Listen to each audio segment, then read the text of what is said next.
घर पछाडि करोडकै सम्पत्ति भए पनि त पुरेको त डोबाटो नै हो नि। फेरि त्यो ड्राइभरहरूलाई हेला किन गर्नु त भन्छु के म चाहिँ, होइन? ट्राफिकहरूले पेल्ने त्यत्तिकै हुन्छ, होइन?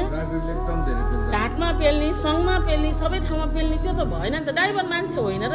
त्यो मान्छे त उसको ठाउँमा उसको अस्तित्व र इज्जत छैन र, होइन र खतरा, एकदम खतरा छ नि त। सोचेर ल्याउँदाखेरि सजिलो नि छ। आज गाडीमा भाडा छैन भनेको छ, तेलको दाम बढ्यो भनेको छ, होटलमा सामानको चिज बढेको छ।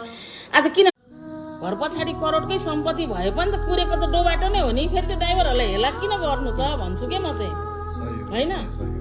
ट्राफिकहरूले पेल्ने त्यत्तिकै हुन्छ, होइन? घाटमा पेल्ने, सङ्घमा पेल्ने, सबै ठाउँमा पेल्ने त्यो त भएन नि त। ड्राइभर मान्छे होइन र? त्यो मान्छे त उसको ठाउँमा उसको अस्तित्व र इज्जत छैन र, होइन र खतरा, एकदम खतरा छ नि त। सोचेर ल्याउँदाखेरि सजिलो नि छ। आज गाडीमा भाडा छैन भनेको छ, तेलको दाम बढ्यो भनेको छ, होटलमा सामानको चिज बढेको छ। आज किन